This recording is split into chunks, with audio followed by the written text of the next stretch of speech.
Tonight, on the Nation Sports Show, we break down all the action from Week 11 in the National Football League. We bring to you our score predictions for Week 12's games, and more. From all of us here on the Nation Sports Show, happy Thanksgiving. It is that time once again. Showtime.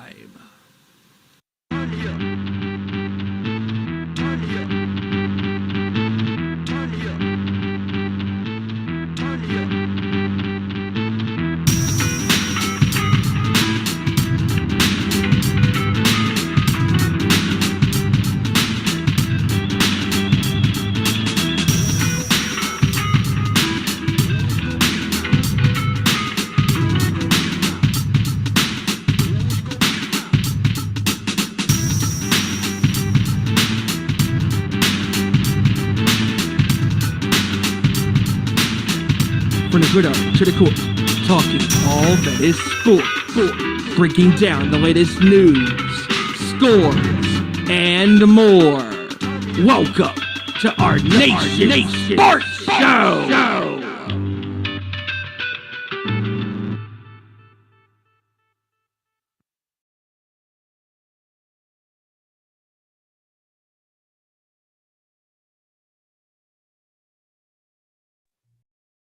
All right, here we are, folks.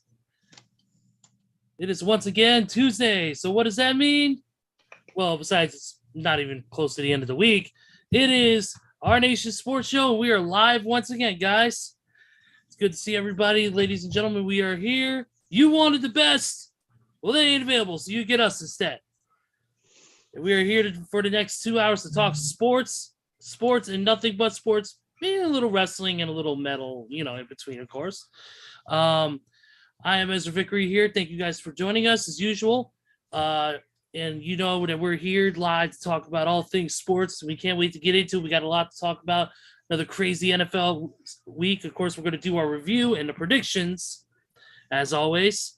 You can, of course, we also got to do some NBA talk, a little bit of some other news throughout the world of sports, and we'll get to all that in just a second. But first, the ways you can follow us. You can follow us on Twitter at Owen_Sports Show, Facebook.com/Our Nation Sports Show, and Instagram.com/Our Nation Sports Show. Also, don't forget to follow the Nation's Corner, our wrestling sports show, our wrestling show people over there. Front row, Tony Justice, Mongrovian, Mike, and Debhausen. All doing their thing over there. Nation's Corner across their socials. Search them up. Follow them on YouTube. Saturday, 7 p.m. Eastern, 4 p.m. Pacific. They go live. They have guests, talk about the wonderful world of wrestling, and so much more. And, of course, follow my group, Too Sweet Cosplay across all socials as we get ready to get prepared for con season next year. March 31st through April 2nd.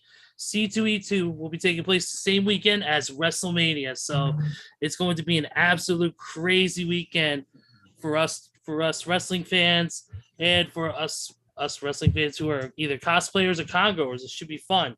Can't wait. More details on that coming up. But enough of my spiel. We got to introduce the crew that we have here tonight. Of course, before we begin, we want to send our thoughts and prayers to Kevin Rory and his wife. She had an unfortunate death in the family today, and we definitely want to send our prayers, our condolences to Kevin and his wife and the rest of the Rory family as they deal with this unfortunate tragedy that happened today. But you guys are here. We got your scores, Kevin, and we will read them live on air, as we always do with people who unfortunately cannot make it. But we got the Fab Four here with absolutely no talent. Zero. But we got as much talent as a Beatles tribute. Just saying. Let's go with the first guy here. He is changed his leader is loyalty from the Raiders to now the Argonauts. 3-time Grey Cup winners, the one, the only Randy Guyer. What's up? Yeah, let's go Toronto. I couldn't name two players if you paid me. Yeah, good job, guys. I have no clue. I'm so glad to be here. Glad to be back. I missed last week. Had some family stuff or whatever, but I'm glad to be back. As always, Just thankful to be on the show, and good to see you guys. And hope everybody out there is having a great week so far. And let's get going. Absolutely, absolutely. And of course, the man here rocking his Alabama Roll Tide shirt. College football, man. It's going to be in the thick of things here soon. We saw the dates this weekend for the college national championship game. Saw that on watching the Bears game this past weekend. Saw the commercial for it. Definitely excited. But this man, of course, is going to be rolling with his Roll Tide as well as his Atlanta Braves, as always. The one, the only Joey Thornton. What's up, man? Hey, what's going on, everybody? Hope everybody's having an amazing Tuesday. We're getting so close to that wonderful holiday called Thanksgiving, like Steven mentioned in his intro. So that means the 3 F's: food, family, and football. So without further ado, let's get on to it. Absolutely, absolutely. And of course, like I always say, we cannot do the show without this man. This man, he's started this show, and he's here every week to give us his take. This man his takes. Man, he gets more beaten down with his takes more than Lars Ulrich beats up his drum kit. I swear. But he is the man. He is from North Carolina. The one, the only. Steven Wyand. Steven, what's up, man? What is going on, everybody? Man, I'm so excited to be on here with you guys talking about another insane action-packed weekend from the National Football League. And with that being said, let's go. Absolutely, absolutely. Let's see. What are we going to get into first? You know what? Let's start off with a little NBA stuff, why don't we? And let's real quick. I know the NBA season is really getting hot. One of the teams that we talk about all the time, and that is because our boy Kevin Rory is always talking about him without a shadow of a doubt, and that is, of course, the Golden State Warriors. The Golden State Warriors have been underwhelming, to say the least. They lost a big game the other night, got nearly blown out by 40 points. To the Pelicans. Yeah, to the Pelicans, and that was a bad game for Steph, Clay, and the whole group. I think it was Jordan Poole. I think Jordan Poole was the only one who scored 20 points. Above 20 Actually, the reasoning behind that absolute blowout is because Steph, Clay, Draymond, they didn't play. Somebody else didn't play last night. None of them played. Yeah, none of them played, and Jordan Poole only had 20. Yeah. Yeah, so Jordan Poole was the only one who scored 20 plus points. So it seems like that. If they're not, it seems like you lose your best players. Of course, you're gonna have a tough time. But the Warriors have, even with Steph and Clay on the court, it just seems like that they're having a rough time this season. I guess they're coming off that championship hangover, as sometimes you get from winning those big titles, like some teams do. But I expect Golden State to bounce back. It's not going to be a problem. I feel like because you got to think, you're dealing with the best team in the entire NBA right now, without a shadow of a doubt. I mean, if you're talking about statistics right now, maybe you go with the Celtics, because from what I read, the Celtics have the best. I think it is the Celtics have the best record in the entire NBA right now. They have the best record in the Eastern Conference. Yes, they do. It is just nuts how the Boston Celtics and the Golden State Warriors right now are two teams that we thought going into this year's NBA season were going to be two completely different teams, because when Ime Udoka had his allegations come out, what he did in the offseason, we figured that Boston was going to be, not the same team. Oh, how are they going to be without Udoka's head coaching? And can they do good? Can they get a good record? And sure enough, they more than exceeded expectations. Meanwhile, the Golden State Warriors, a team that won the NBA championship last year and a really good NBA final series against the Celtics in 6 games, and Steph Curry finally having that MVP finals trophy added to his resume, the Warriors are just not the same team. And I honestly think that it's part to do with the championship hangover, and also the turmoil that they had in the offseason with Draymond Green and Jordan Poole's incident in the offseason. And I think Green is a little jealous that Andrew Wiggins and Jordan Poole have gotten paid. Well, that's what happens when you've underperformed as much as they is. I mean, Draymond has not been the same Draymond we knew in the past. He has underperformed the past couple of seasons, and that's evident. That's why Jordan Poole's getting paid big. That's why Andrew Wiggins has taken that role despite Draymond being there. I'll say, Joey, we can't hear you, bro. I was gonna say Wiggins was the other one that didn't play last night. I couldn't think of the other person for a second, but it was Wiggins that also didn't play. Oh yeah, okay. Well, that explains a lot on this recent loss, but I think that it just seems like maybe it's I don't think it's a lack of chemistry. I think it's just like I said, I think it's just they're going through a slump right now, like every team does. Does the Jordan Poole incident kind of hang over their heads? Yeah, it does. I mean, come on, when you have incidents like that, shit like that happens all the time. Though it's not a special occurrence. It does happen. There's always drama in every team. I mean, you got the Bulls right now bench Zach LaVine the other night because of him underplaying. So they recalled Dalen Terry from the G League. Oh wow! So they brought Dalen Terry back in to help try to boost the Bulls and get them a little bit of a boost on points. But Zach LaVine is having a little bit of a rough stretch. So that's just I wonder what's up with the Warriors. I know this past game really none of their starters played, none of their big players played except for Jordan Poole and maybe one or two others. But it's just interesting to see how the Warriors are starting off the season, not really coming in as hot as they should be. But then again, like anything, that's only up to interpretation, and it's still early in the season, so we can't really count them out yet. Yeah, I think the thing with Jordan Poole is looming large, and I could because like you said, they lost last night by 40 or whatever because those guys didn't play. But from what I've been seeing, they haven't played good all year. There's a couple games where they played, Warrior basketball and got the job done. But for the most part, they're like 1-8 on the road this season. I've heard that no team has won a title starting out like that on the road. Yeah. So, I mean, they really got their work cut out for them. I mean, we'll have to wait and see. I mean, this team is built to win, for a while. So we'll see what happens. I mean, if anybody can right the ship, it's them. But right now, it's not looking good at all. Absolutely. I don't know what the fix is. So absolutely. And I know that every team goes through a championship hangover, like you mentioned, Ezra, because we see it in sports all the time.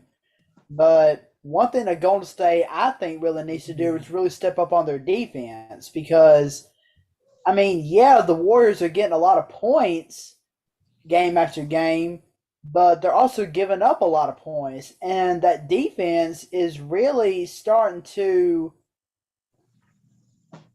concern me, and I'm sure as a Warriors fan, it is concerning Kevin as well. That defense really needs to step up. I don't know if they're really lacking on defensive drills right now or if they're even going hard on the defensive drills. But Coach Kerr, being the genius head coach that he is, they really need to step it up on defense because if they don't, or if they wait too late to start bulking up on the defensive drills, it's going to come back to bite them. Oh, yeah, definitely. Oh yeah, if you take a look at the scoreline here for the Warriors from the last game, like I said, nobody really played, but Looney had no points. Jordan Poole had 26. Gerald Green had 10. Moody had 10, and Kuminga had 18. Nobody else except for Jordan Poole scored more than 20 points. So it was a rough go. It was a rough go for those guys. Definitely. Look at that. Ingram had 34 points for the New Orleans Pelicans against that team. Valanciunas had 10. McCollum had 15. 19 for Graham. Alvarado had 10. Even Zion had 9.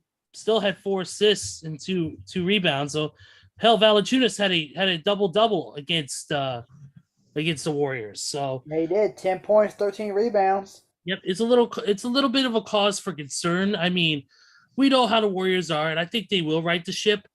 But I mean, it's a little bit of a cause for concern, but I wouldn't put too much. I would not hit the panic button just yet.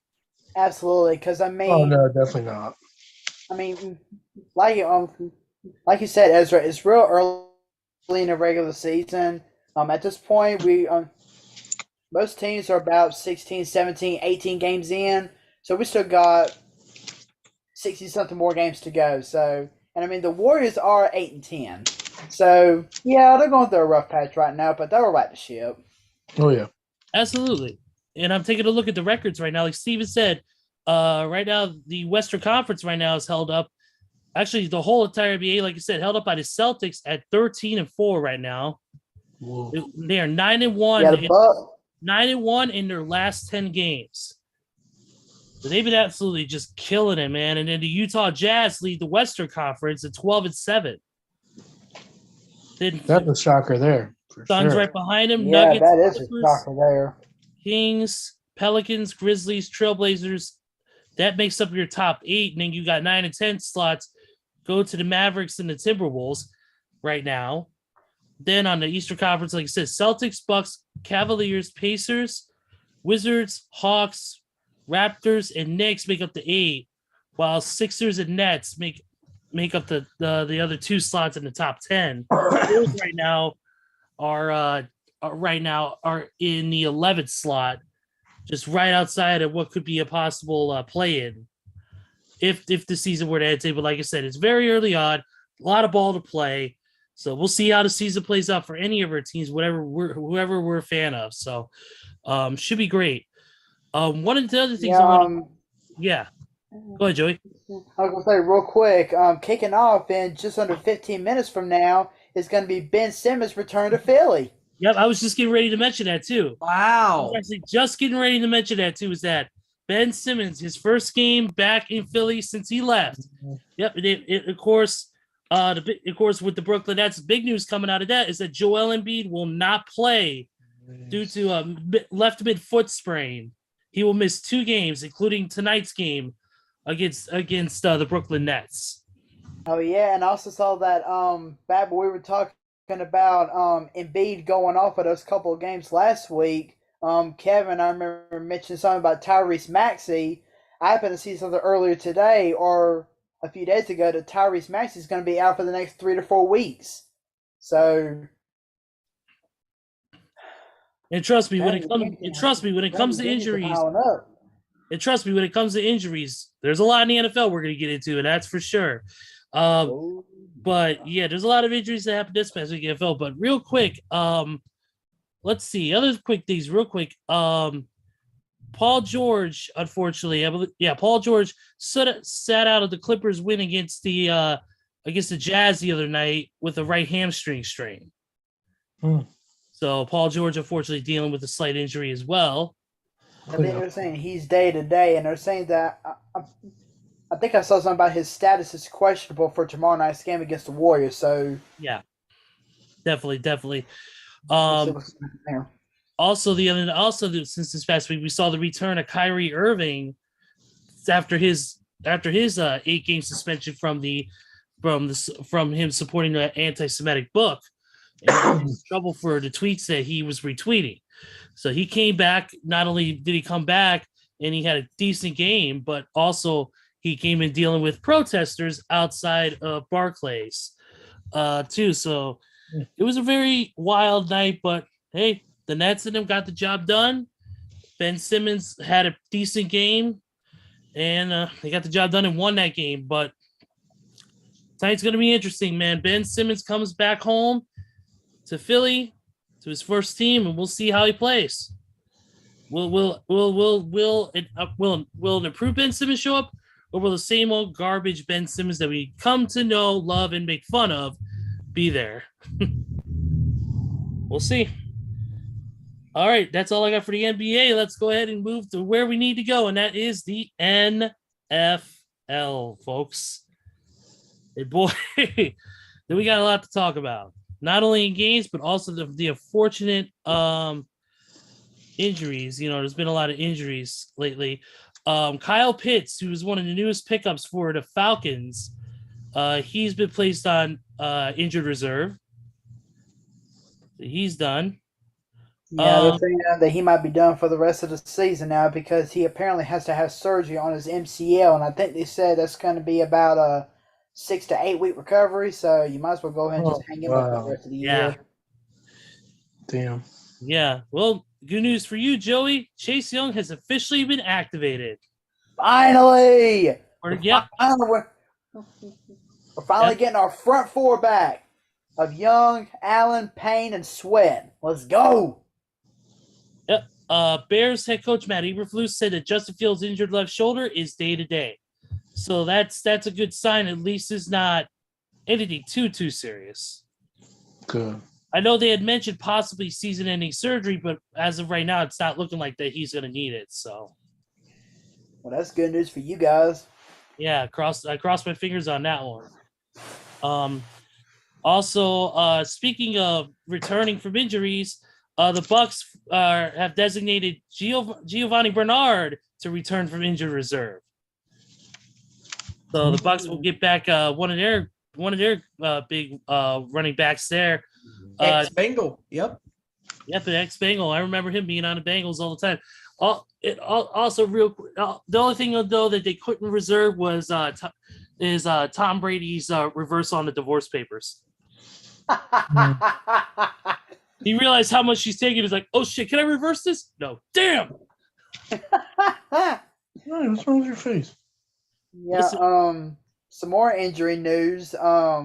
We could. I'm not sure if we will or not. Probably not this week, but as soon as next week, we could see a rookie who was picked in the draft make his NFL debut.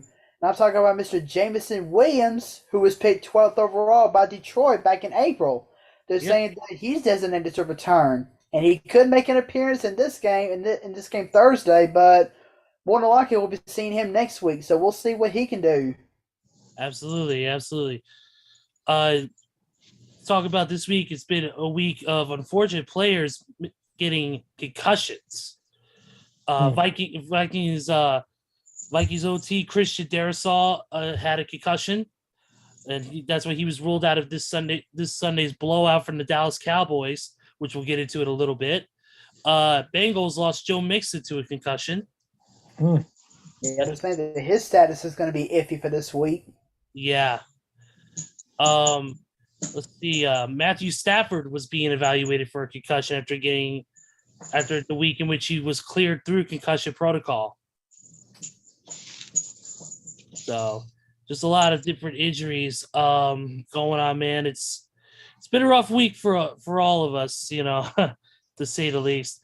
But the one thing, since we're talking about football, and real quick, also want to mention, and this is not NFL, but this is college. Tennessee quarterback Hendon Hooker is unfortunately tore his ACL and will miss the rest of the season. Oh man, that's rough. I was watching that game. That's terrible. Yeah. It was a no contact injury too, which was even worse. Right. Yeah. So man, those are the worst injuries to have. The non-contacting injuries. I mean, how many football players have we seen this season go down with non-contact injuries? It's unfortunately been rough, whether it's the turf, whether it's the style of play. It's not been a good year for these types of injuries to happen. Another two more quick notes. This one, Wandale Robinson suffered what appears to be a torn ACL as well. Head Brian DeBall told players told reporters that he did tear his ACL and he is done for the year. Patrick Mahomes is now 14-0 in road games versus the AFC West. Second longest win streak by a starting quarterback in road division games since the 1970 merger, trailing only Hall of Famer Joe Montana's 20-game road divisional win streak from 84 to 93. Yeah. And And since we're talking about, And also, let me add to that as well with those stats on Mahomes. He's also has won 25 consecutive games in the months of November and December. we'll see if you can keep that up, man. Let me tell That you, is staggering, amazing. absolutely, very insane. And listen, there's been a lot of injuries, but there's one good thing that did happen, and it involves the worlds of football and pro wrestling. As many of you know, George Kittle of the San Francisco 49ers is a huge wrestling fan. And he got a little visit this past weekend from one Penta Cero Miedo. Penta came. Very nice. Penta was at the San Francisco 49ers game in full makeup, in full Penta Cero Miedo ready to go. That's awesome. So I guess that explains why George Kittle was wearing a luchador mask during the press conference. It was a special gift from Penta, from his mask maker, who makes all of his Pentagon Junior, Escudo masks. He got him a special San Francisco 49ers Penta style mask that looks like a football helmet, which is pretty damn cool. Nice. Penta was at the game supporting George Kittle. George Kittle, of course, when he gets a first down, he always throws up the Cero Miedo symbol every time he gets a first down. And he's a well-known lover of professional wrestling, has attended many WWE and recent AEW events in the area. I know that there is finally going to be a show in San Francisco coming up for All Elite Wrestling here soon. So I'm guaranteeing you, George Kittle will probably be there in the front row with his mask on. Oh, dude. Oh, wow. It is just it's so cool. I mean, last night, real quick, Kittle just had a hell of a night. Such a wrestling fan, having fun, had a great game last night, and you can just tell, like, the season he's having this year, along with his team in San Francisco. We'll get to that game here shortly as well. But that is just so cool that he got that visit last night in Mexico City during that game. Super cool. Yeah, I forgot that game was in Mexico City, and of course Penta and his brother Ray Phoenix, both from Mexico, so that makes a lot of sense for Penta to show up. But it was cool. It was cool to see. Very Penta. cool. It was cool to see Penta, like I said, in with his mask on, with the makeup underneath, and the whole getup. He looked like he could have easily thrown off that jersey and hit one of the 49ers with a sling blade. Yeah. Break one of their arms. Yes. Oh yeah, given the sacrifice. Yeah. Oh yeah. Yeah. Mm-hmm. But I just wanted to bring that up too, because I just wanted to bring that up because I thought that was fun. Definitely, I thought that was a lot of fun. So oh yeah. Let's get into it. Guys. We got scores to go through. So let's rock and roll. All right. Let's see here as my page resets. Piece of shit. Of course, we had the Thursday game. The Titans taking down the Packers 27-17. Oh, how awesome that was. Made my blue and orange heart warm. Oh, can we just pay our respects to the season of the Green Bay Packers coming to a sudden end last Thursday, because there's no way they're making it to the playoffs. All right, let's wait a minute. Let's take playoffs. Let's take a moment of silence. In me? Okay, we're done. Wow. I mean, where do we even begin with this game? I mean, the Titans defense last Thursday came to play and just went bonkers on Rodgers and the offensive line. I mean, they were bottling up the receivers and just, they had no chances of getting open. And when they even did get open, Rodgers was missing receivers. And I mean, who would have thought that on Thursday night football that Ryan Tannehill would outgun Aaron Rodgers in a game like that? Because 22 of 27, 333 yards, 2 touchdowns, only 1 pick thrown. Amazing. Absolutely amazing numbers from Tannehill, because you would have thought going into the game that it would, if Derrick Henry is not running the ball for over 100 yards, he did have 86 yards in that game, and he had a great performance still, but he didn't put up Derrick Henry 100 plus yard games, but he didn't need to because Ryan Tannehill was throwing the ball all over the place and he was hot, and Rodgers during this game, he looked completely lost. Like the throws that he missed, especially to Allen Lazard a couple of times, he was looking at him the one time that he missed him. He was like, "Well, I didn't catch the ball." Well, for one, because you overthrew him. And number two, the Titans defense is playing great on you. So give your respects to the defense that knows what they're doing. And they did not let Rodgers get nothing easy in this game. He had to earn every single throw, every single yard, Well, here's the thing also, Steven, is that I was looking up the stats on this game, and I was looking up at the Titans defensive stats, and it's not super impressive if you take a look at it. David Long had 3 tackles for a loss.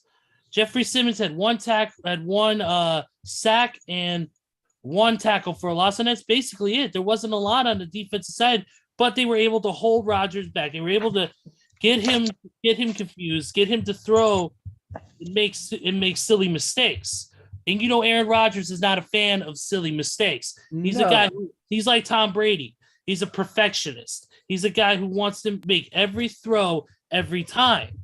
He understands that he can't be perfect, but he wants to be as perfect as humanly possible. Yeah, I mean, because those couple of throws that he had that were off, those were on him, and because if those passes get caught by Lazard, more than likely at least one of those is going for a touchdown because he caught it. If he would have caught that ball cleanly, that would have been towards the 10-yard line, and he would have scampered into the end zone. But that was completely on Rodgers. I mean, it was cold, in Lambeau Field, and snow and all that stuff. The weather came into factor. But Tennessee, man, I got to give him a ton of credit, especially for Tannehill. After being banged up a couple of games and coming out there and having the game that he had, great performance. Definitely. And a couple things is that the team stats, Tennessee led everything. The only thing they did not lead was penalties. Green Bay had 5. Tennessee only had 2. They led everything. Time of possession, third down efficiency, total yards, 408 to 271.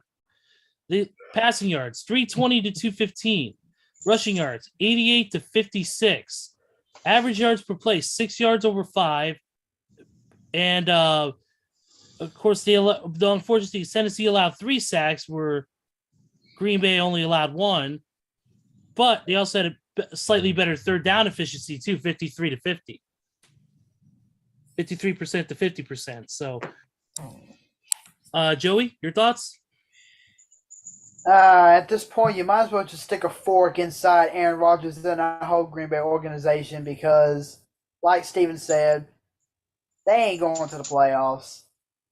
Aaron Rodgers, you can tell he misses Devontae Adams. You can tell he does. But, like Steven mentioned, Derrick Henry. Like Steven said, Derrick Henry didn't put up impressive numbers. However, Tannehill playing absolutely lights out for the first time in seems like. But yeah, the Titans just played an all-around impressive game, and now they're moving on to face an old playoff foe this upcoming week, which we'll get to that very shortly. Yes, we will. Yes, we will. Mm-hmm. Oh, yeah. Yeah, and quick message from our friends at YouTube. You done messed up, AA Ron! Perfect time to play that. All right, Randy, any thoughts on the game before we move on? No, I think Tennessee's trying to show in spots where they're still one of the better teams in the league. They just can't put that string of games together for their own good, But for the most part, like I said, they're starting to show that they're still one of the better teams in the league. You know, Green Bay's still Green Bay, so I think that they show that they still can hang with a lot of the teams in the league. So Yeah, definitely. The next game on the docket was the Bears and the Atlanta Falcons. Bears losing another close one. Unfortunately, 27-24 to Atlanta. Justin Fields having another decent game. 14-21, 153, only one touchdown and one pick thrown.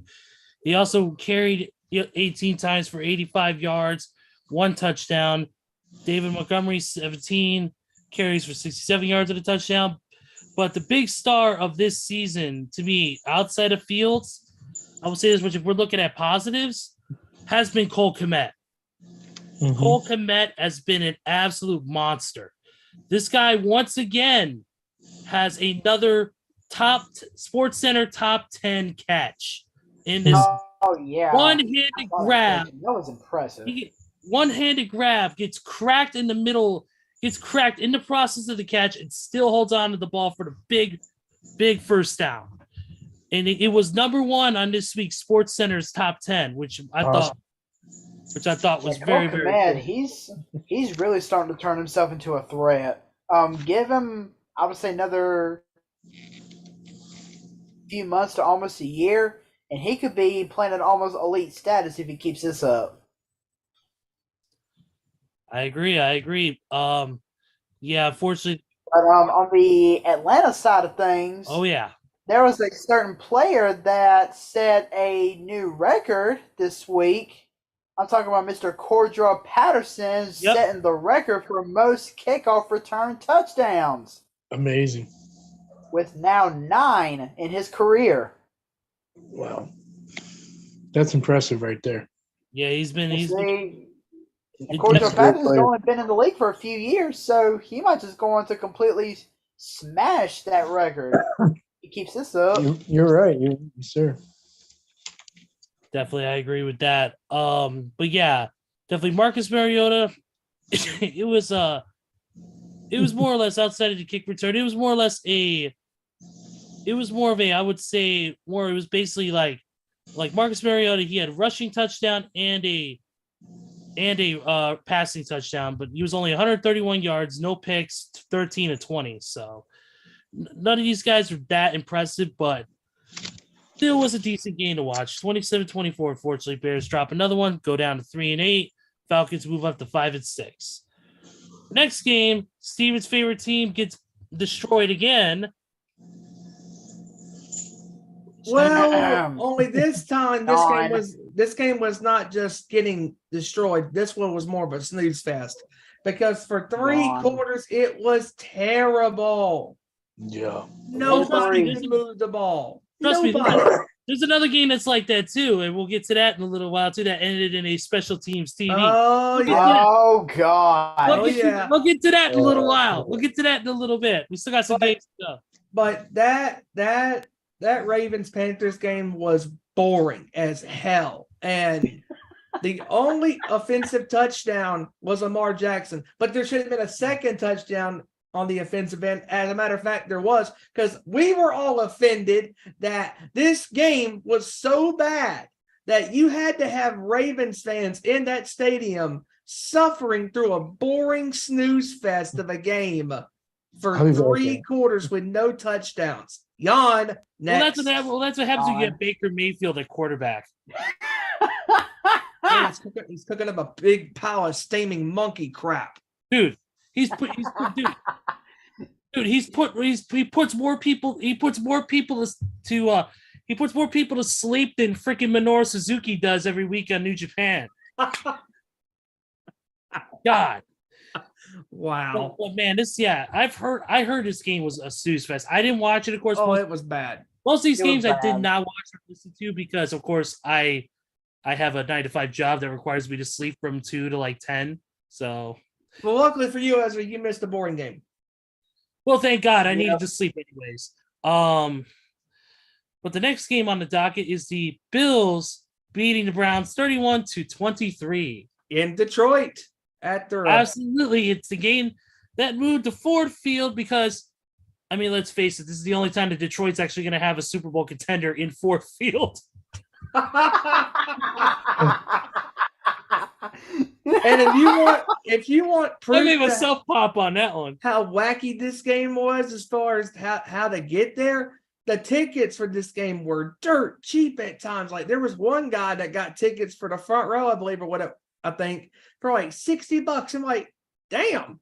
I would have drove out to Detroit, and probably got myself. I would have too. take care of Daggum. Yeah, like that ain't bad. I mean, and I mean, and you know, and how the Bills got there was crazy because you had players that had to be picked up by other coaches, and other coaches had to be picked up by other coaches as well. You know, because it was just so much snow. I mean, 6 feet of snow. That's nuts. I mean, it was a blizzard in Buffalo. It was. In Buffalo, you might as well just forget the white Christmas. They're having this as a white Thanksgiving. Mhm. There was more white stuff in one place than Tony Montana's office. Yep. But Buffalo gets back on the winning track with this victory against Cleveland. I mean, and but Josh Allen had a very underwhelming performance though. yes, he did. 18 of 27, only 197 yards and 1 touchdown. Jacoby Brissett had 28 of 41, 324 yards and 3 touchdowns. And like Buffalo was starting to concern me because even though they got the victory, but they're not the team they were at the start of the season. Their defense has been only up and one down. sack. Yeah, their defense is not playing at a high level like it was to start out the year. They're giving up a lot more points because during the first couple of games of the year, they were only giving up like an average of like 7 to 13 points. Yeah. You know, and just the defense is struggling. And they're not the team on defense that they were last year because last year they were ranked number 1 overall. And Buffalo. You would think with the addition of Von Miller, it would improve their defense just a little bit more. But no, we've seen the absolute reverse this year up to this point. Because when you look at the way Buffalo was played during the second half of this season, they're not what they were in the first half of the year because I don't know if it's a combination of Allen just having just a slump, or is it the defense? I think it's a combination of both because defenses are starting to pick up on how to play Josh Allen, you know, and that's concerning to me going forward when it comes to January football, you know, when the games really matter and it's win or go home, you know, and I mean, Buffalo still has a lot of talent on the team, but they got to pick it up because, I mean, right now they're looking up at Kansas City. Kansas City with the best record in the AFC. And shoot, at this point, Buffalo's even looking up to Miami because look what even though they didn't play last week, Miami is 7-3 right now. So they're right. And if Miami keeps this up, if they keep this up, they're going to win the division anyways because the Bills, they have to win. They have to beat Miami when they meet up again at some point because if they don't, the Dolphins will own the tiebreaker for both games. And Ooh, he's good. Absolutely insane. Yes. Next game on the docket, ladies and gentlemen, that was played was the Washington Commanders getting it done. Dude, how doing about what that? everybody else has done this season, and that is defeat the Houston Texans 23. But how about that? I defeated the Houston Texans in a game of charades. But how about that Batista bomb that was hit? I mean, I know he was flying for unnecessary roughness, but the way that Ridgeway just pierced up off the ground and power bombed it, I was like, damn. Thumbs up, thumbs down. Too bad there wasn't in multiple ones. We could call it a powerbomb symphony. Yes. A reference to, of course, Wardlow. So, but man, that pick six by Washington kick started that game. I mean, just oh yeah. once that pick six happened, I'm like, yep, you can call the game off. It's over. Yep. Houston is not just tanking. They are the ultimate tank champions in the NFL. See, and now Cully is finally saying that they might have to bench Davis Mills III since they do nothing but lose whenever he takes the field. Well, does this goof not realize that no matter what quarterback they throw on the field, they're going to lose anyways? Exactly. Because if it wasn't for that one because tie, you've got no offense, and you certainly do not have a defense. nope. And if it wasn't for that one tie against the Colts in week 1 and the fact that they caught the Jacksonville Jaguars sleeping at the wheel for a couple of months until they got their first win of the, in about 4 or 5 weeks, that was their only win. Whoop-de-freaking do. I mean, the Texans' best chance at winning is when they face the Raiders. Oh, Lord. Ouch. They already did. They lost.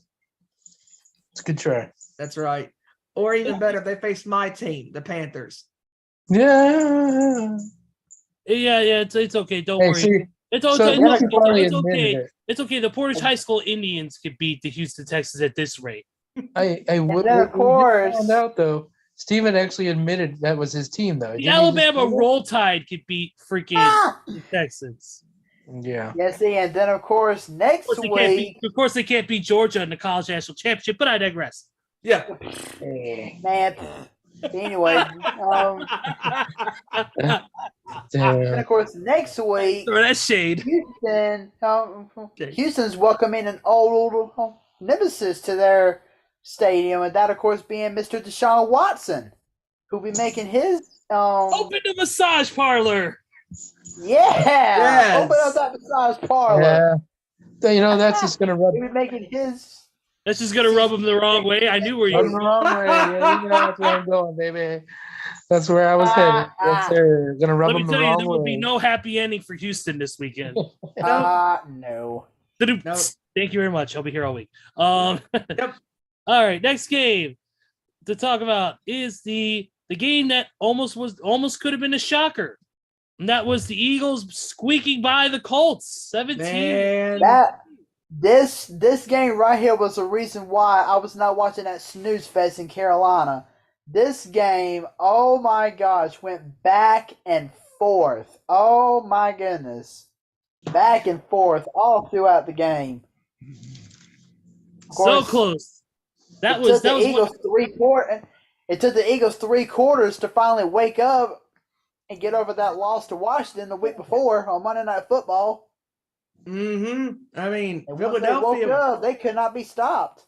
Mm-hmm. I mean, and this might be the kicker to Philadelphia's second half of the season. I mean, they finally woke up when they did. And man, when they're on, when they're not playing down to their competition, Philadelphia is a dangerous team.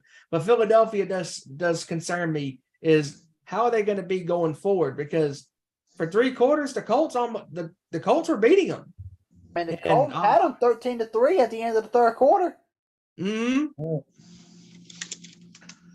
They came back and won, but we'll have to see what happens going forward, Philadelphia. Yep. Absolutely. Next game on the list. This was a game that was tied at 3-3 until about 152 left in the fourth quarter. And then one and only Marcus Jones gets a punt return, returns it for a touchdown. The only touchdown in the game done by special teams. 5 seconds, and the game was over at that point. And also another crazy stat from this game is the fact that this was the first touchdown to be scored on the final play of regulation, special teams wise, since 1993. Wow. At the end of this was the only, or I think it was either that or this was the first touchdown to be scored until the end of the game. Like, that is nuts since 93. You want another crazy stat? What's that? You want another crazy stat? Listen to this. Zach Wilson, 9 of 22, 77 yards. Jesus. Wow. See, that's what you get for trying to hunt Tom Brady's wife on Instagram instead of focusing on your football play. Oh. And plus, only 12 yards of passing in the entire second half. God, That is terrible. that is abysmal. Oh my goodness. I mean, like, We haven't seen a performance that bad in the second half of a game since, and of course, I've seen Yoko Was maybe Ono gone. performances that are better than this game. yeah, and I'm just jogging back on really recent memory, but this is the worst performance I've seen in the second half since the Super Bowl back in the 1980s, in which the quarterback of Miami, David Woodley, only completed one pass in the second half, and that was to the Washington Redskins safety in the Super Bowl. I've seen Monday Night Raws that are under Vince McMahon's regime that were more watchable than this.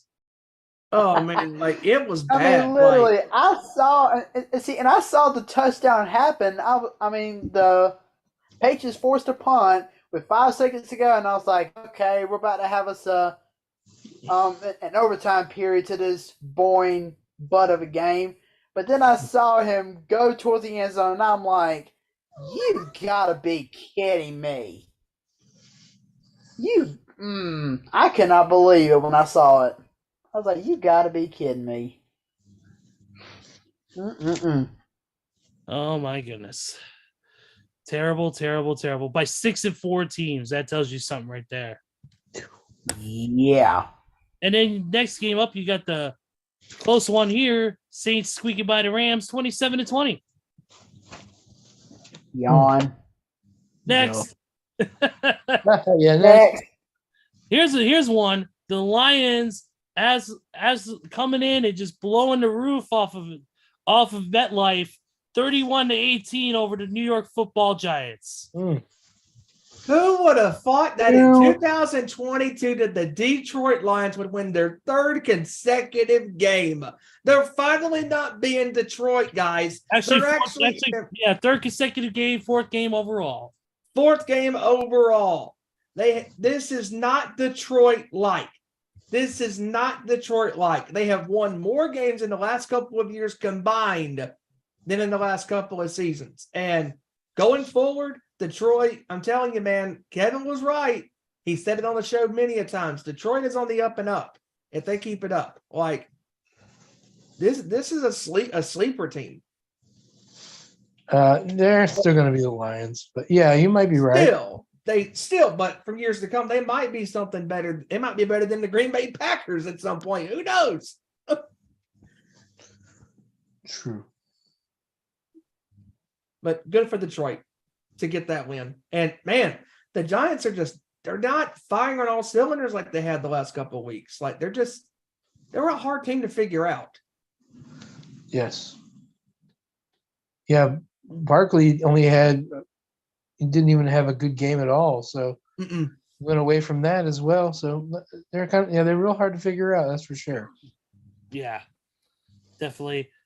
Next game, the Raiders beat the Denver Rollbacks 22-16. Yeah, I don't know how to feel about this, but to be honest, Echo. Personal foul. Roughing the passer. On Tom Brady. Once again. That's a 15-yard penalty. An automatic first down. Who's echoing? Joey. Yep, it's Joey. It's Joey.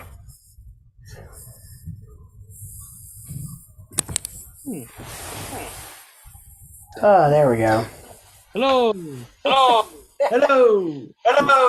My internet connection.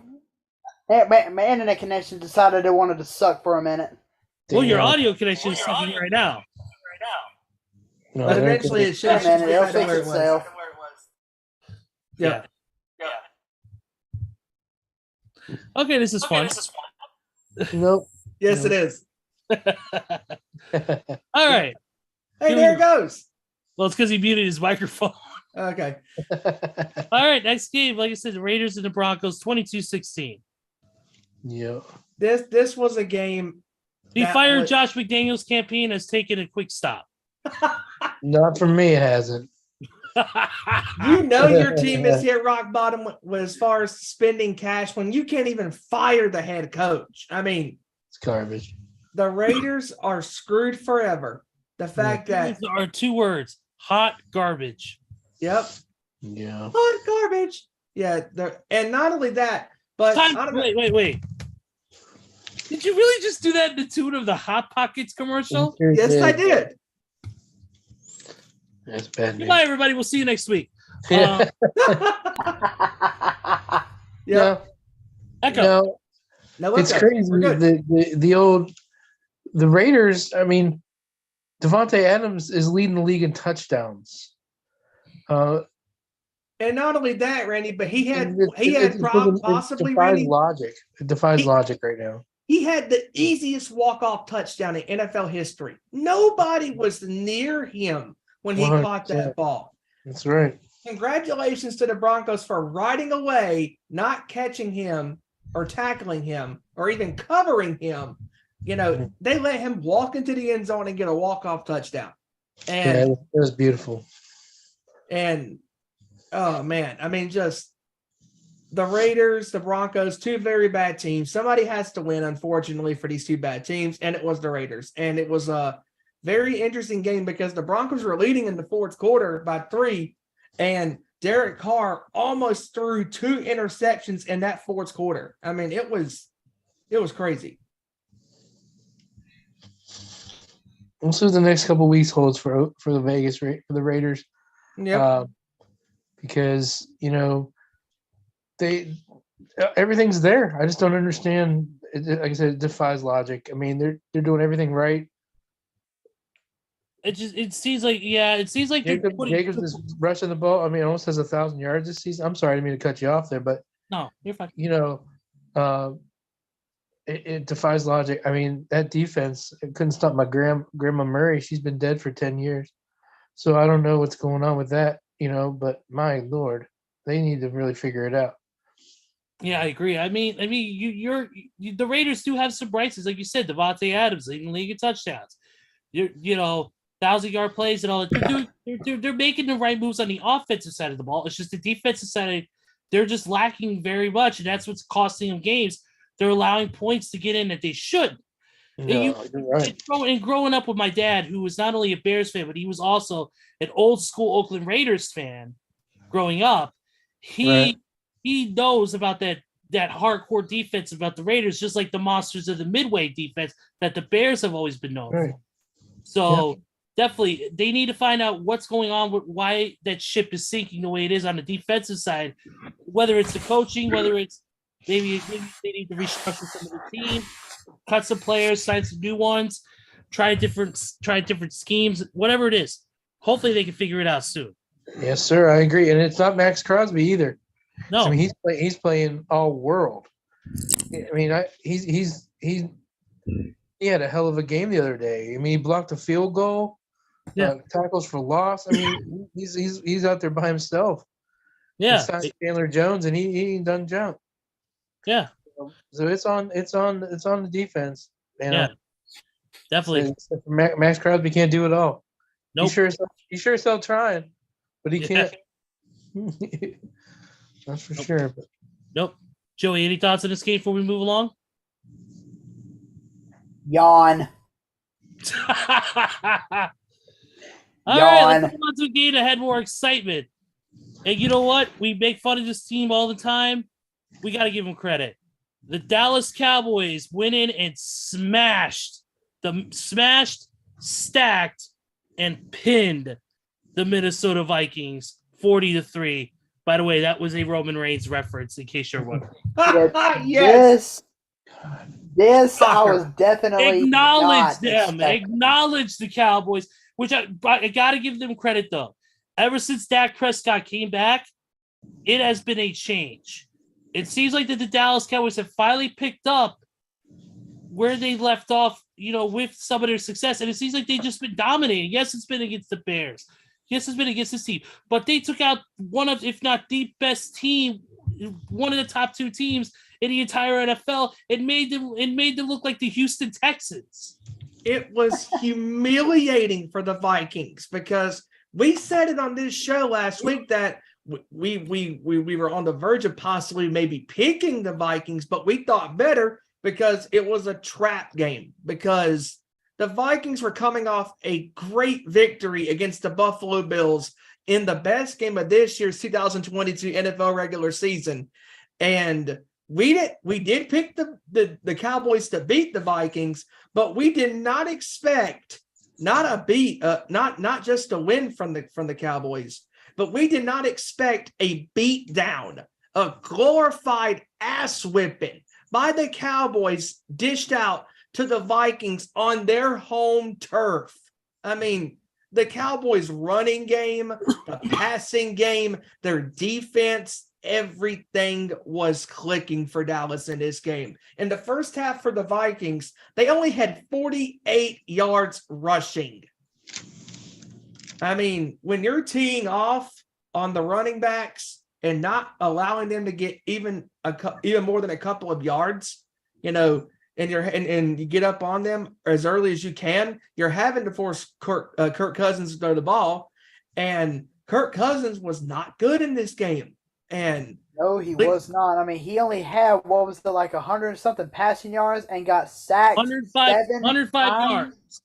Wow. 105 yards. No touchdowns. Sacked 7 times by the defense, including 105 yards. Yep. Including 2 out of 3 sacks back to back, basically in the third quarter. I mean, just and he also lost the fumble too. Mm-hmm. Yeah, I was watching this game, and I thought I was looking forward to seeing a very competitive game. But right there on that first drive of the game, when I saw that strip sack by Michael Parsons, I was like, "Yep, Minnesota's gonna be in for a long day." Look at some of these stats. I mean, some of these stats are insane. Look at this. Dak Prescott, 22-25, 276 yards, 2 touchdowns, no picks. That's got to be the highest QBI of this week. Absolutely. That's got to be. Tony Pollard was a threat on the defense was a threat on rushing and receiving. 6 catches, 109 yards, including 2 touchdowns on 6 targets. And he had 15 carries for 80 yards. And how about Ezekiel Elliott finally getting out of that Salvation Army pod and having him a company of his own? He finally collected enough stuff for charity, so he finally got out of the pot there. Got out. But no, Ezekiel Elliott did have a strong game. 2 touchdowns. Mind you, he only had 42 yards and 15 carries. Mm-hmm. But he made each of those carries count, and 2 of those carries went for touchdowns. So bravo to Ezekiel Elliott. And Tony Pollard, like you said, Ezra, during that game, I mean, that 68-yard touchdown reception that he caught, what running back can you think of off the top of y'all's heads that has caught a pass like that as a running back in stride down the field? I can't think of any right now, because Tony Pollard right now is a dual threat running back. I mean, this guy is playing out of his mind. I mean, when he runs, he just pounds you into submission. I mean, back-to-back runs on Dallas's next drive after the Vikings scored a field goal, and they're already within field goal range. I'm like, geez, they're already in range. Like, he wasn't messing around. I mean, Pollard had a hell of a game. And that's the one thing about this Cowboys offense that I'm loving, as you know, and I'm not a Cowboys fan by any stretch. We got, of course, multiple Cowboys fans that watch the show, you know, Tony Justice and Neil, Too Sweet Neil, of course. They can attest more to how the Cowboys have been playing this season because they've watched them more religiously than we have. But if you look at the numbers, since Dak has returned, it's been astronomically different. The amount of yards being thrown, the amount of touchdowns being thrown, the receivers. Look at how balanced this is. There are 1, 2, 3, 4, 5, 6, 7 receivers who all had targets. And had anywhere from 15 yards to 109 between them. Those are, those are, you get, of course, you had Ezekiel Elliott, who had a 5-yard catch and run, and then Jalen Tolbert, who had 8 yards on one target. But still, you look at how even the distribution is, and that's not only because you've got great receivers, but Dak is also playing great and understanding where you don't just throw to Tony Pollard. You don't just throw to, to CD Lamb. You throw to your other So receivers. there's actually CD in the ball for Yeah, once. I was getting ready to say he finally was seeing. I was planning on using that, but I didn't have the proper thing this week for it. So plus I decided to hold off on making fun of the Cowboys this week because of how good they played. So Right. best performance they've had in the regular season game in God knows how long. Like, it was a total domination, absolutely executed to perfection. but they're 7-3 right now, man. They're in the thick of things. So I'm, I can't say nothing about the Cowboys except good job by Dak Prescott and company. Glad Mike McCarthy finally found his coaching menu instead of the Waffle House menu. But, no, that's Andy Reid. okay, fine. His is IHOP. There you go. We got 3 more games to get through and predictions, so let's move on from this one. Before I do, I want to give a couple quick shout outs though in the chat to, of course, William Gyron, Randy's dad, of course, he's in there. Quick, his pops, hello sir, thank you for joining us once again. Up. Our boy Big T, of course, Your Panthers suck, bro. one of our biggest supporters, man. Big T, we love you, brother. Thank you for doing it. Just kidding, bro. You're Big good. shout out to, of course, my coworker Jeff Grice, What's up, Jeff? my buddy in Whoa. the grocery/frozen department, who we always talk sports, and Right. we always talk about pop culture because he loves my Arnold Schwarzenegger impression. Somebody get the ball now. And then one last shout out to, of course, the nation's quarter's own Mongrovian Mike. Hey, The karate. master of Mongrovian karate. Hey. Shout out to him as well. When Jeff Grice had a comment about Tom Brady, he goes, Tom Brady has a problem with women. Go, Jeff. Let's see. Any more quick comments from anybody? Really? Oh, here we go. William said, your pop said, same with the Browns. Their defense is terrible. Can't stop the sisters of the poor. Yeah, that's right.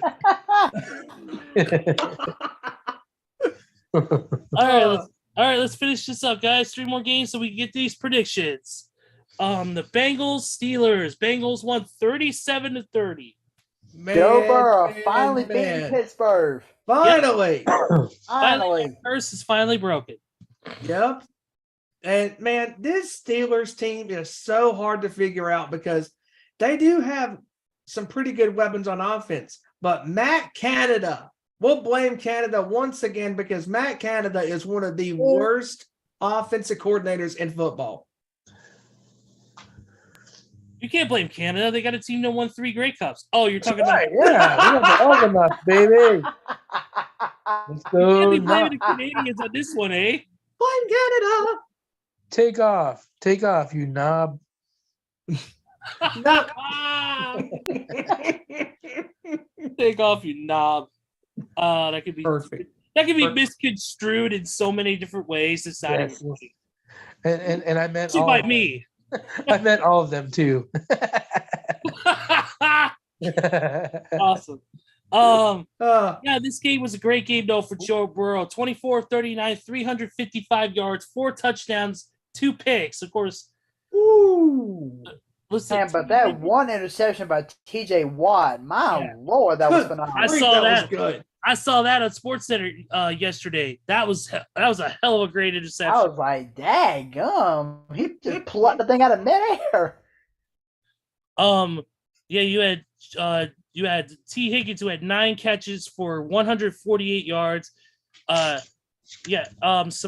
Perine who had 4 catches, 52 yards, 3 touchdowns.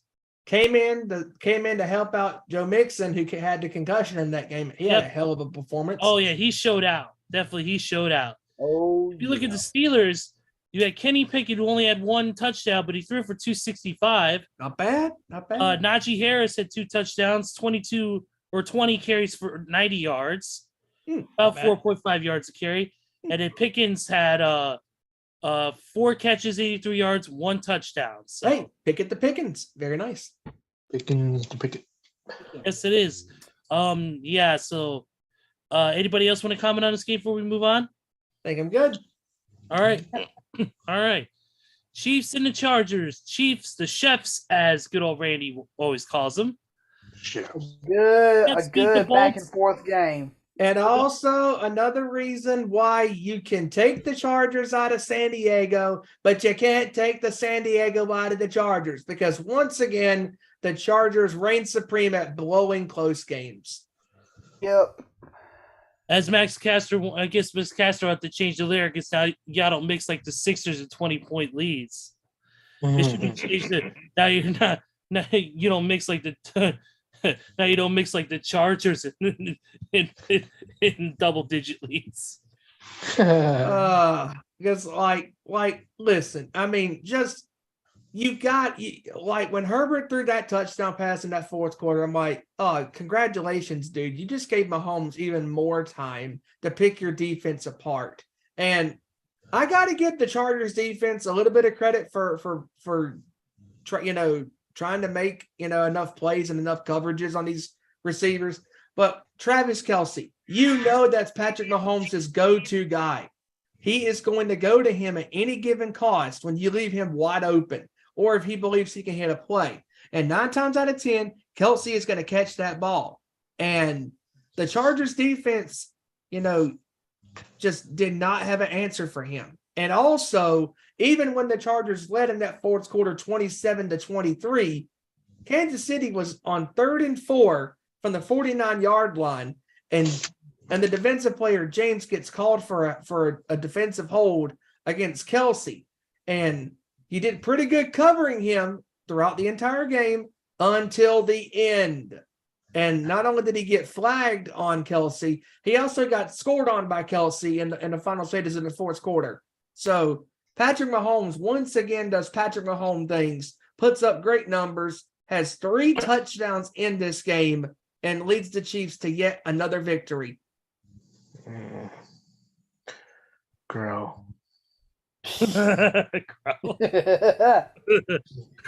That's all I got, man. Yeah. And then the final. Go ahead. I'm pretty sure that's all you got to say, especially knowing that your Raiders couldn't stand a chance against this Chiefs team. Yeah, never say never. And earlier you said, Big T, your Panthers suck. You meant to say our Panthers suck. Well, I'm sorry. Yeah. Our Panthers suck. Yeah, Big T. yeah. See, I'm sorry. I'm so sorry. yeah, I got you. Yeah. I'll bring you. Don't worry, Steven. When we eventually meet Baltimore, I'll bring you your Panthers jersey. Yeah, but last but not least, we had a game in Mexico City last night. Yep. And did we. like I said earlier, the 49ers showed cero miedo when it came to the Arizona Cardinals. Yes. 38-10. Massive game for the 49ers. 2 touchdowns each by Ayuk and Kittle. Woo! Dude, Jimmy Garoppolo, 4 TDs, 228 yards. Probably his best game this season at the helm. Man, that's something.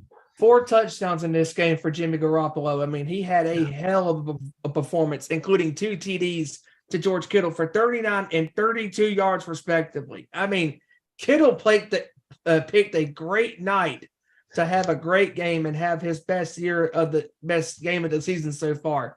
I mean, being a huge wrestling fan that he is, I hope that he is able to go to the AEW show in San Francisco next year. Oh, so too, man. But what a game for those guys, and congratulations to them on They are firing on all cylinders. Yeah. Oh, and one thing we're real quick before we move on to the prediction stuff. One thing we failed to mention about that Patriots and Jets touchdown in the fourth quarter by the Patriots. The Patriots got lucky on that one because somebody could have been flagged for blocking the back, and it wasn't called. And I stand correct. This is the first touchdown on a punt return for the first time to be the game-winning touchdown since Deshaun Jackson against the Giants in December of 2010. Who can forget about that? Who can forget about that return?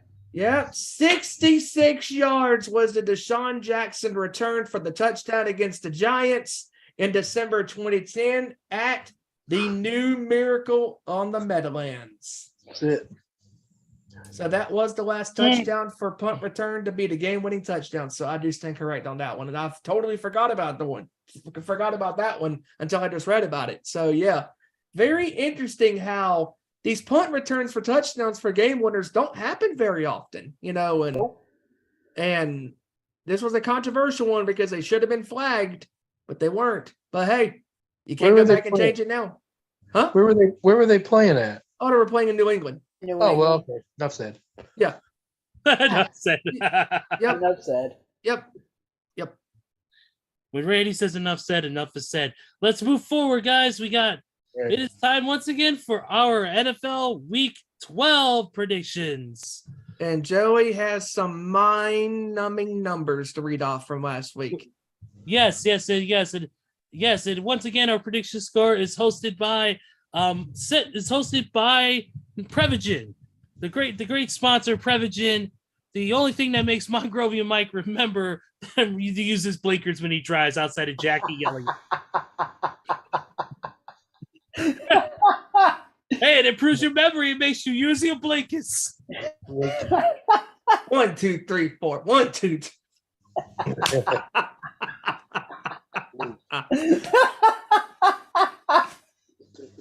Oh man! You caught up on exit 10. Should have went to 11. He's been around here. He's been around for 5,000 years. He's heard these. He digs these jokes more than our buddy Sean digs graves. Shout out Sean. All right, yeah. Joey, you got numbers. Let's hear it. I do, and there's not much I can say about this week other than the fact that we saw something this past week that I never, ever saw coming, and that is the fact that everybody finished with the exact same record. Wow. Everybody finished with the exact same record of 10-4. Whoa. Wow. Everybody. Dang. Still better than the Packers. Yes. So yeah, I'm gonna like I told Steven in the pre-show, I'm gonna read off the overall records, but okay. After I get done reading the overall records up to this point, it will be the last time that I do read them until the end of the regular season. Wow, okay. So, as of right now, Kevin and Steven are at 102 and 62. Ezra is one game behind them at 101 and 63. I'm at an even 164. Damn. Wow. Poor Randy is at 92 and 72. Dang, I'm 20 games over 500. That's better than I figured. Well, Randy, at one point I told Kevin about this earlier today because I spoke to him over chat. I told him that poor Randy is the only one who doesn't have 100 wins, and he responded by saying, "Take it for that Brady Raiders jersey." I told you what you have a better chance of doing than me wearing that. So that still stands. Trust me. Yeah. That is the last time I'm reading overall records until the end of week 17 will we crown our winner. Absolutely. All right. Let's get into it, boys. Fantastic. We got 3 games to start off on Thanksgiving Day, man. Yes, we do. Let's start it off big here. The Buffalo Bills taking on the Detroit Lions. Hmm. And I believe this second game- straight game in Detroit. Yep, this will take place at Ford Field. Yes, and I'm going to be reading off Kevin's scores because I got them right here. So I'll start off this by saying that Kevin has Buffalo winning this one by a score of 31-27. Ooh, and I like that score. I was gonna go something similar myself. I was gonna go Buffalo. I was gonna go 34-31. I'm gonna go Buffalo on a game-winning field goal, 33-30.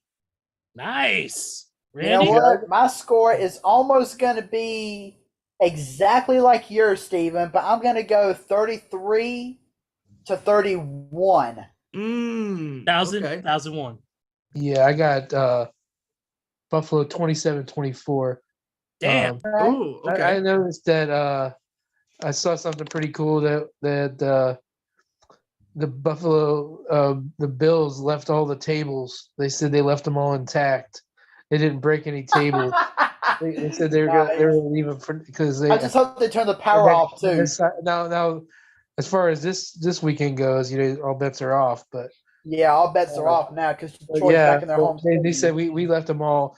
Like they showed them, had them all there. They showed them closing the door real nice behind them and stuff. So it was kind of funny. I saw that somewhere. I'm not sure where, but they said they left all the tables intact at Ford Field. So and to let you know, the guys also know there are no teams on bye this week. Every team is playing. Yep, every team is playing this week. Yep. All right.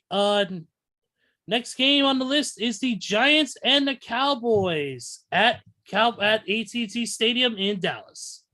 This one is going to be kind of hard.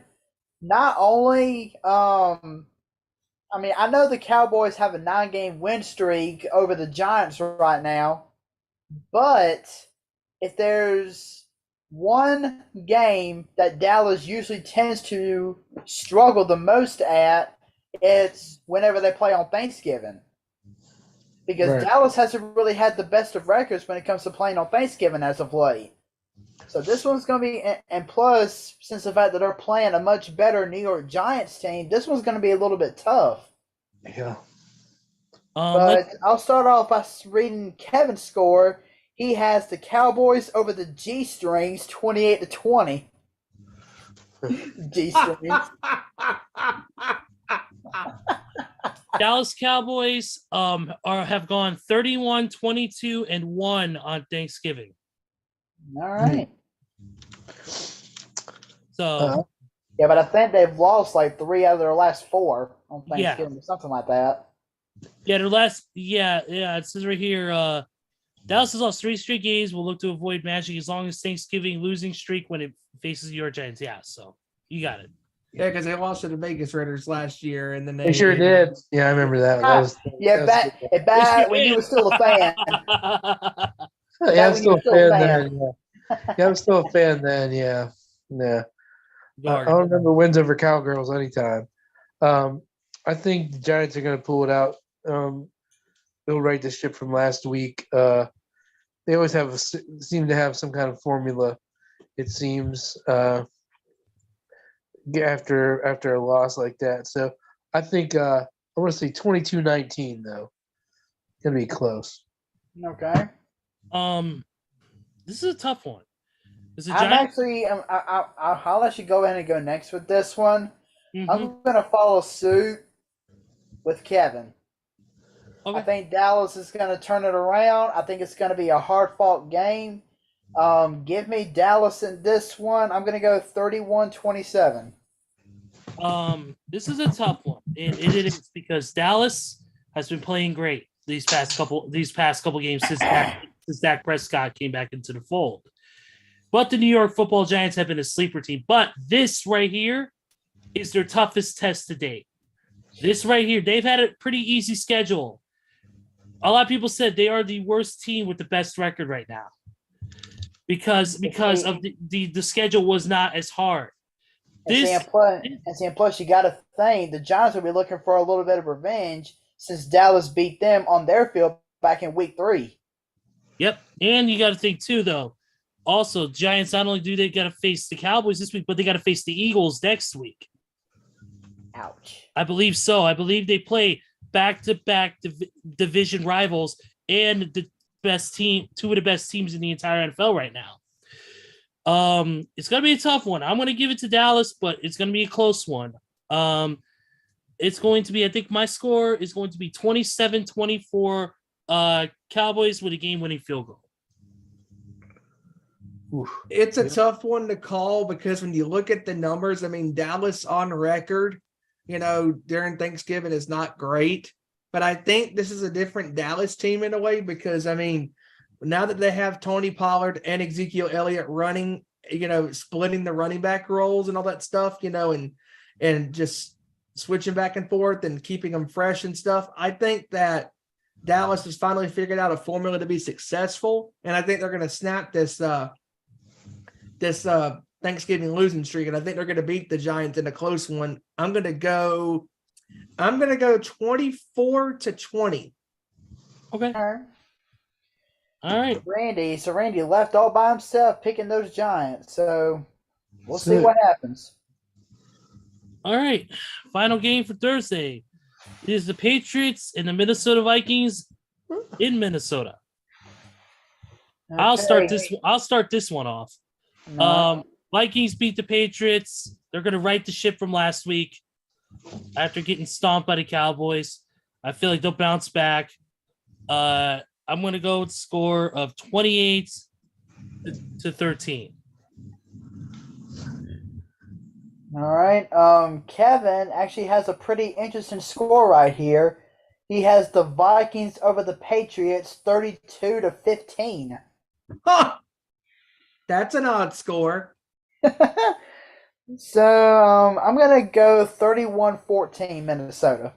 Okay. I'm going to go 31-17 Minnesota. Okay. I think Minnesota's gonna win too. I got them. Let's see, 30-13. Okay. Okay. That's a good one. And that's the end of the Thanksgiving games. Now we go to Sunday. Ugh. Yawn. I'm falling asleep looking at this game. It's the Broncos and the Panthers in Carolina.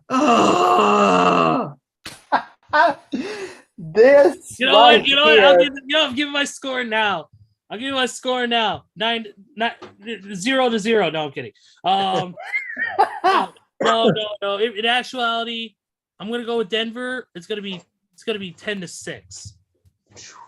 Okay. Oh Lord, Kevin. Oh my God. I didn't read any of this, by the way. Just to let you know, I did not read any of this in the chat.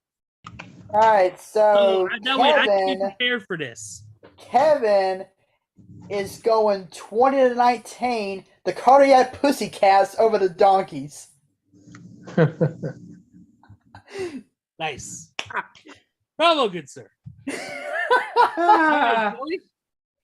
Okay. I cannot believe I'm fixing to say this, but I am picking my favorite team in sarcasm. The Carolina Panthers to beat the Denver Riding Out of the Stadium Donkey Broncos 17-14. Yeah, I actually think Carolina's going to win. The Broncos have nothing. Nothing. They're nothing but a horse's ass. Yeah, Hey, Steven. the donkeys are always. I always want to see them lose. That's my. As one of my favorite pastimes is seeing the donkeys lose. So yeah, Yes. I got them 24-14. Ooh. Hey, Steven. Steven's team. Hey, Steven. Steven, you know what Denver has? Nothing. Nothing. Let's see, and oddly enough, who would have thought that this would be seen as a Super Bowl rematch from a few years ago? Yeah. Who would have thought? Yeah. They Except did- now the Panthers may have a quarterback that'll jump on the fumble. yeah. Go on, Randy. Wow. The truth Good is one, welcome Randy. here, folks. The truth is welcome But here. yeah, I'm going with Carolina on this one. I'm going Carolina 13-9. Oh, brutal. You're a weirdo. Games. Yeah, and I think I speak for everyone here when I say this game is going to be a yawn. Yawn. That's good. That's good. Mid. It's a good thing. It's a good thing. Y'all can eat your turkey leftovers then. Yes. Yeah, save it for that. Yes. Exactly. That way you can go to sleep on that. Right, yeah. It's sponsored by Tryptophan. Yep. Oh, Steven, Yeah. you said so. This game is. Thank you, MJF. Yep, and real quick, congratulations to MGF on being the new AEW World Champ. We still Right. have Absolutely. Yes. Tampa Bay Bucks. Ha! Randy's favorite team. Thank you, God. Yeah, Randy don't have to pick this game because we already know who he's going to pick. Yeah, don't even give us Oh, a yeah. score. Just Don't Yeah, even I'll go ahead and give him Cleveland. whatever score you want to put there. 100 to nothing. okay, 45 to 1.5. Yeah. We can put negative points if you want. Negative's fine. Negative points are fine. Joe Burrow's gonna have the best game of his life. Yeah, that's right. For me, I'm gonna go with. You know what? I'm gonna pick. Actually, these are the Browns, not the Bengals. Browns, yeah. The The Browns. clown. Yeah, it's going to be Jacoby Brissett for one more week. You know what? Yeah. Unfortunately, got to give it to Tampa Bay. This Yeah. game is gonna have more twisted terms than Tom Brady's divorce right now. So I'm gonna side with my pops for once. Wow. Wow. Wow, interesting. I'm gonna go with the I'm gonna go with the Bucks in this one. It's not gonna be. I think it's gonna be. Damn. I think it's gonna be 18-17. Wow. Close Miles game. Garrett, Close game. Myles Garrett could be my favorite player in the NFL history. If he takes dude out, that'd be the greatest. Oh my! Kevin. I'll buy his jersey if he does that. I'll wear a Myles Garrett jersey out here next week. He takes him out, I'll do it. I promise you that. All right, so Kevin is picking the Bucks in this one, 22-20, and I'm gonna go. I gotta go with the Bucks as well. I'm gonna go just a little bit higher on Tampa Bay score, 24-20. I'm going to go Tampa Bay. I'm going to go 23 to 15. Okay, that's an odd score. Yeah, pretty good. All right. Next. Game is the Ravens and the Jaguars. Wow, this is going to be a bar burner. Wow. I'll start this one out. I'm going to go with the Ravens to crush the Jaguars 27-6. I'm going Ravens Jaguars. I'm going to go Ravens Jaguars 24-3. I got Ravens 24-13.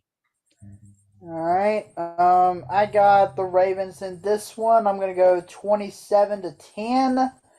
And oh, Kevin.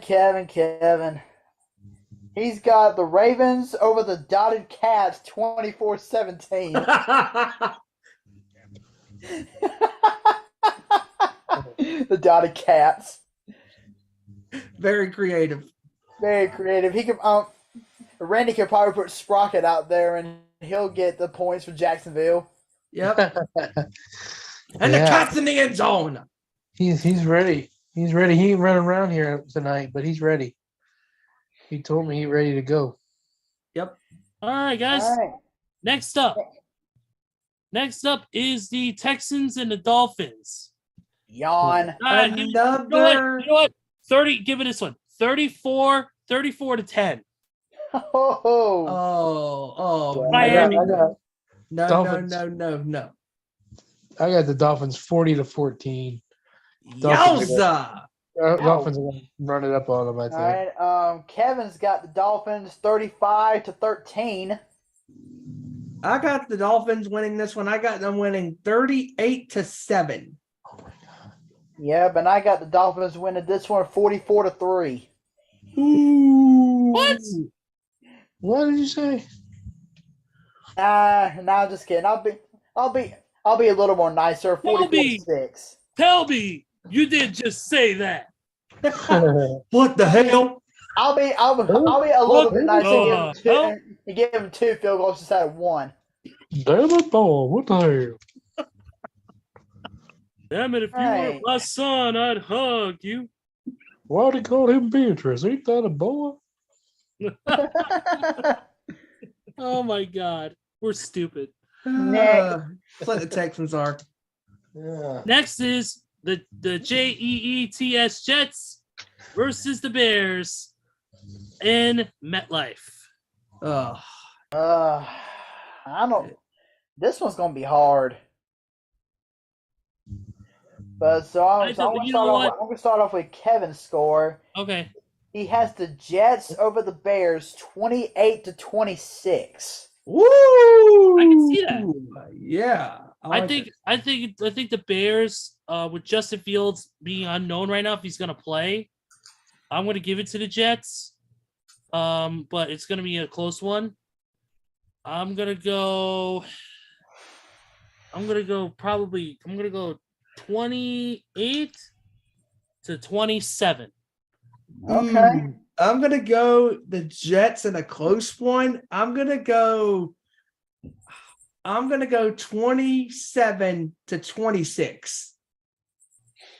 All right. I'm gonna go with the Jets in this one 24-23.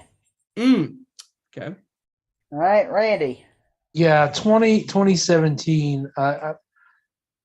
I'm thinking the Jets. I don't know if that's going to happen 2 weeks in a row. What they did, they got to respond. They've been playing a lot better this season. Yeah, So they've been playing a lot better than they did last week. I mean, last week was just one of those days that just the weather, the how cold it was, being outdoors. Just one of those days. Hey, you opened yourself up to that one. I did. I was waiting for it, and it came through. There you go. Hunting cougars isn't fun all the time either, So, but I think they'll. As he can shut off his DMs to Giselle for a while, I think he'll play fair. Yeah, he hasn't cheated enough for her to like him. All right. Next game. He hasn't won enough either, by cheating, of course. Yeah. The hate flows through his veins. Unlimited power and hate. Let the hate flow through you. Anyways, next up is the Bengals and the Titans and Nissan Stadium in good old Music City. Wow, now this is a the rematch from last year in the playoffs. You know what? Joe Burrow's been playing great, but all hail King Henry. I'm going to go with the Titans. This is going to be a high-scoring game. Not super high, but it's going to be high. 31-27. Damn. Okay. Kevin's got the Bengals winning in overtime, 27-24. Oh. Hey, Sprocket! What's up, Sprock? He's got the Bengals winning this one. Well, of course, Cats. Yeah. He's kind of biased. It's He's okay. kind of biased. Hey, get yourself clean, Sprocket. Yeah, as you can see, he's so enthused by the show. Everybody's crazy about a sharp-dressed cat. Oh, Yeah, get yourself clean. Clean claws. Clean claws, clean cat. You don't But know yeah, what you're gonna do. I think the Bengals are going to pull it out. This one's going to be hard. Yeah. Yeah. Hmm. 27-21, Bengals are going to win, but it's Okay. going to be a great game. I don't think they're going to sack him. Was Hey, it now they ain't gonna times? sack him 9 times like they did in the Yeah, playoffs. That's No, last no, year, no, no. no.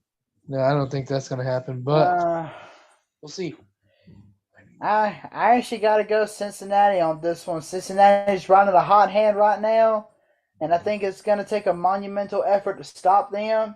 So give me Cincinnati in this one. I'm going to go 29-21. I'm going to go with the Bengals in this one. It's going to be close, but I got them winning 28-20. Cool. Okay.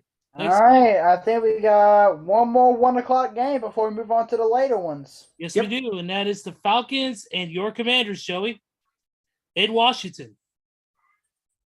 Oh man. You know what? I'm gonna roll Washington. I'm gonna roll Washington on this one. Give me them. I'm gonna go 20-13. All right, Kevin is picking Washington as well, 20-17. I got Washington winning 20-16. And I got Washington winning 24-14. Yeah, I got the Falcons winning by 100. I think it is. Oh, Randy. No, I'm sorry. Yeah, I meant 50. I meant 50. I'm sorry. No, I think the Falcons will win though. It's going to be a close game. I can't think of a score offhand. I'm trying to think here because, the Falcons are still playing tough, and the Commander football team, they're doing well. But I think I think the Falcons have pulled out 24-20. Okay, Okay. cool. All right, next. Or win by 100. I'm not sure. One of those.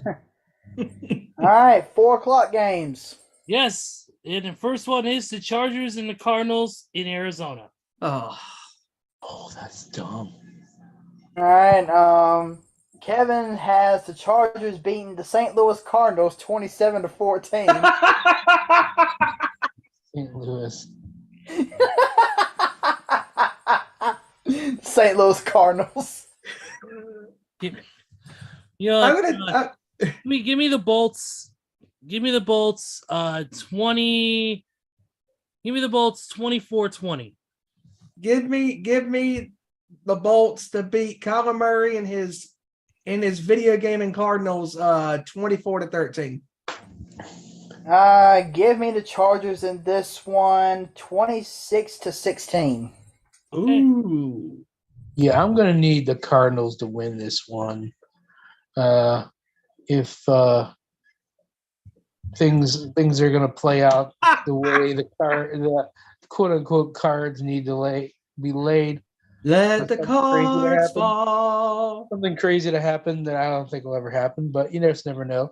So I'm gonna need the Cardinals to win this game, and it just might. So I'm gonna go 24. It's gonna be close. 24-22. Wow. Okay. Check out the big brain on you. Yeah. All right, next. All right, next game is the Raiders and the Seahawks over at the 12th man. Oh wow. All right, so Kevin is actually pulling for the Raiders in an upset here.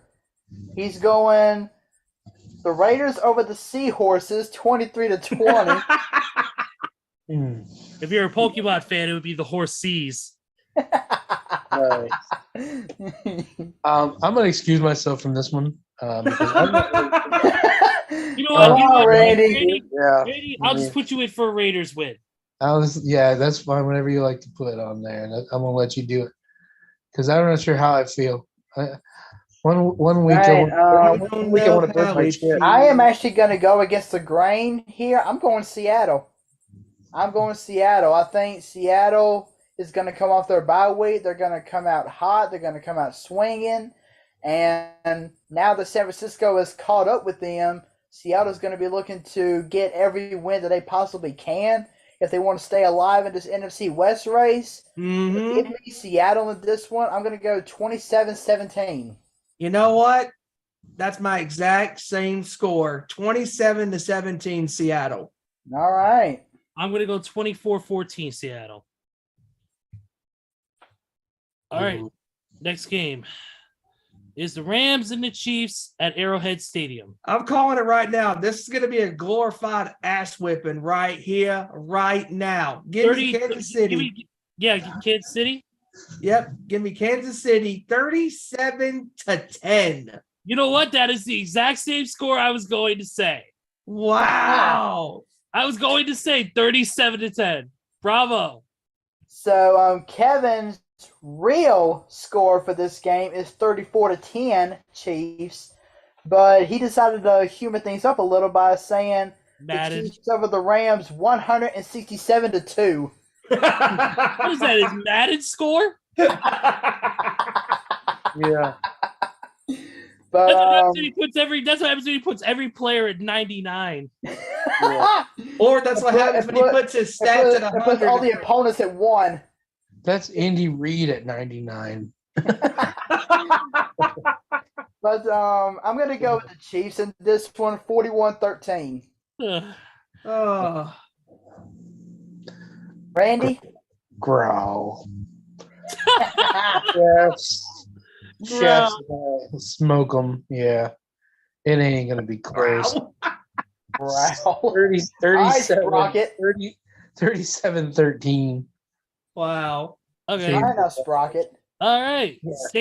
Saints and the 49ers is the final three. Oh, baby. I'm starting this one out. Out. Steven, floor's yours.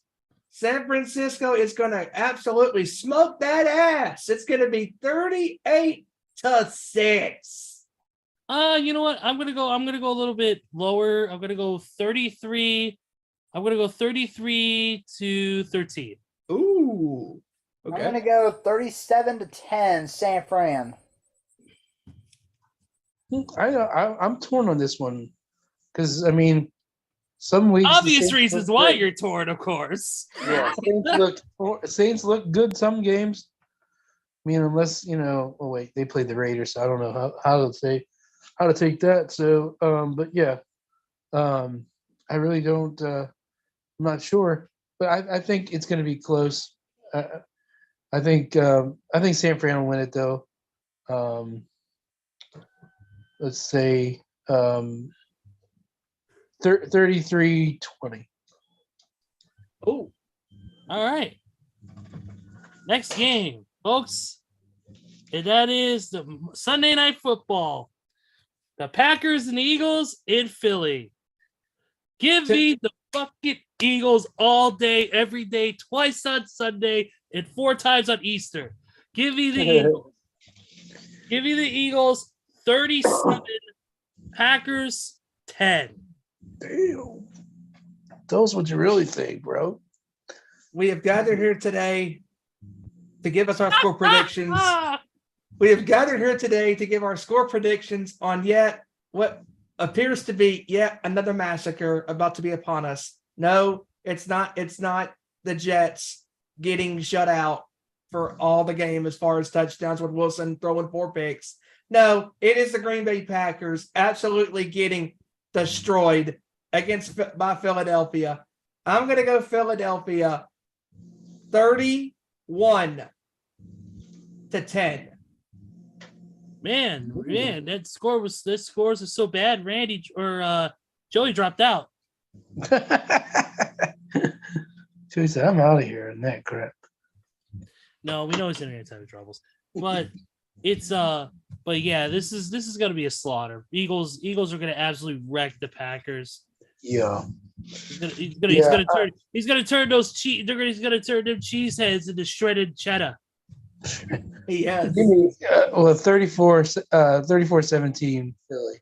Okay, here he is. There he is. And back. Yeah, my internet connection has decided to go stupid again. Man, Echo. Like I said, give it a minute. Personal foul. Roughing the passer on the crybaby Aaron Rodgers. 15-yard penalty. Automatic first down. All right, so I did catch Ezra's score. Did anybody else give their score? Yes. Yeah. I said Philadelphia was going to win 31-10. All right. I'm going Philly in this one. I'm going to go 34-17. That's exactly what I said. Haha, nice. And Kevin is picking the Eagles over the Cheese Balls 24-10.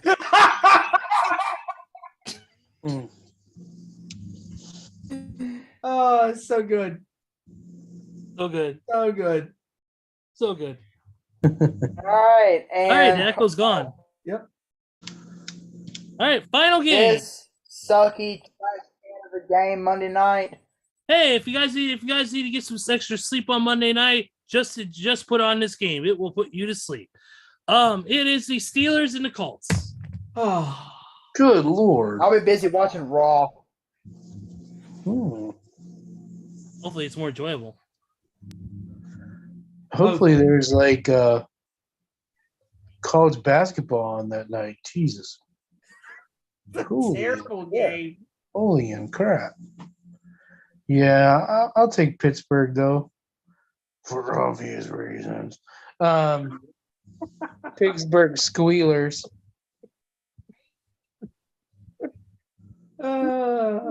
Dude.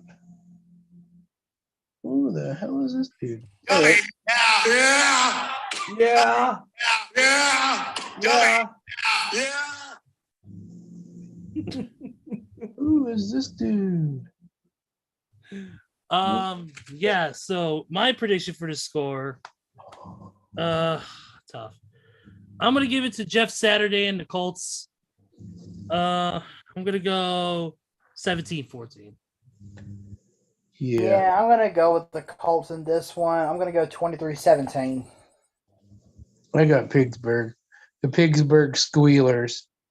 17-10. All right, Steven, close us out. Did you get Kevin's score? Yeah, I did 20-16 Colts. He says, oh boy, the trash bag of the week. Somebody empty out the trash can. That is the Pittsburgh Steelers, because their offense, even though they have some good weapons on offense, they can't coach themselves out of a wet paper bag if their life was on the line. With that being said, give me the Colts to win 22-19. All right, that'll wrap things up for week 12. Yes, it does. Yes, that will. And damn, what a set of games we got coming up. Real quick in other news, if we have anything, let's see. MLB.com, let's see what they have to say. Okay, not much. Oh, not much, but oh man. there was this past week. Didn't they hand out some didn't Major League Baseball hand out a couple of Cy Young awards? They did. Yeah, they handed out the Cy Young Award, MVP awards. And I think they handed us Manager of the Year?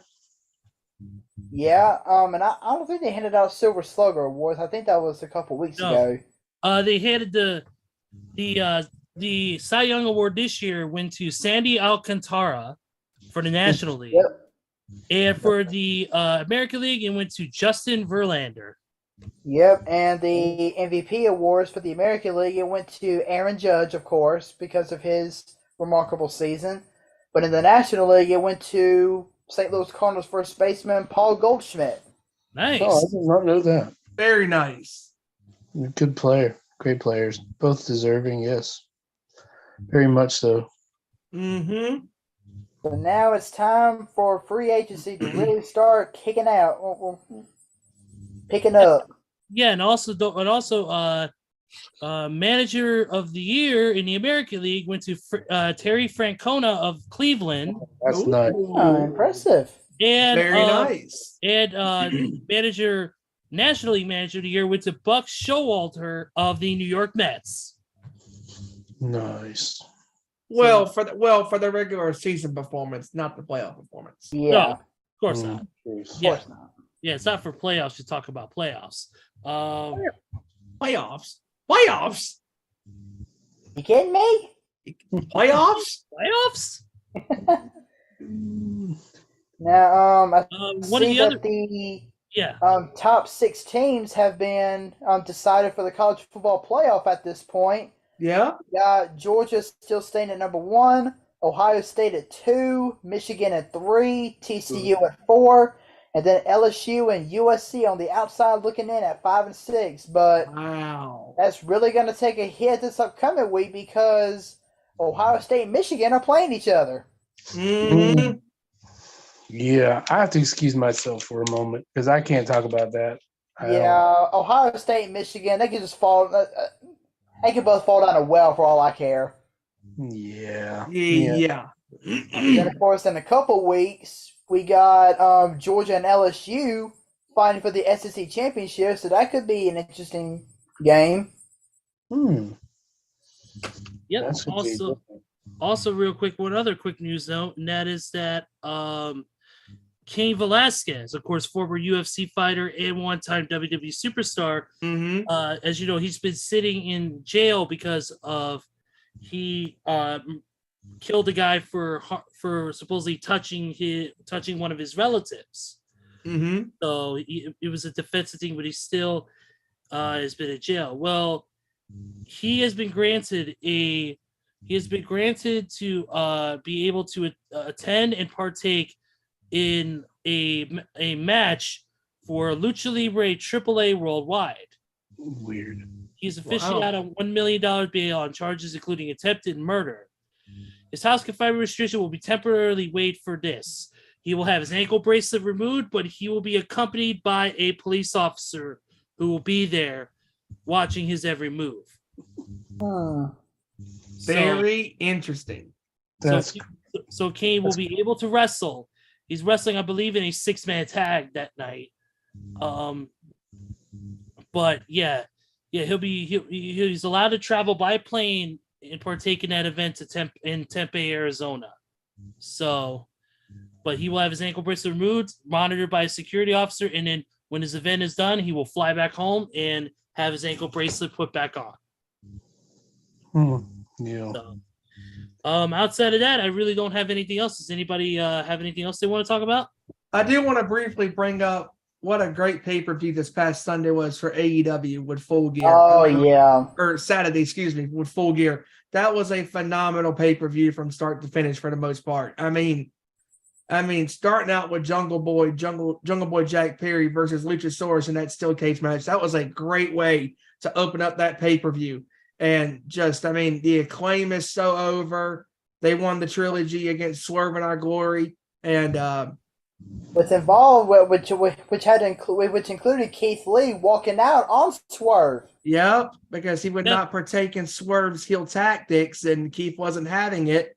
And he walked out on the match, and he left Swerve Strickland on his own to defend for himself, and he got beat by the Acclaim, and the Acclaim, man. And also, Steven, we cannot fail to mention also the return of the Elite. So yes. And shout outs to the Elite for coming out to one of the most badass classic rock songs of all time, Can't Just Carry My Wayward Son. That is a phenomenal song. Absolutely. It was a nice moment. That was excellent. Definitely. And it was another, of course, classic high-flying spot fest between the Death Triangle and the Elite.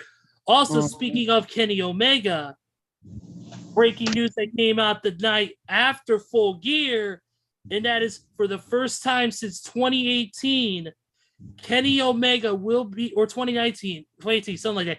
Kenny Omega will return to New Japan Pro Wrestling as he will face Will Ospreay for the IWGP United States Heavyweight Championship at Wrestle Kingdom on January 4th in the Tokyo Dome. Oh, man, that's going to be a hell of a match. That's going to be one hell of a match. Dude, Kenny Omega, the cleaner, is coming back to where his career really took off, and that is New Japan Pro Wrestling. The former G1 winner, the former IWGP World Champ, is coming back home, and I'm excited for that. That's gonna be a hell of a match. But back to full gear though.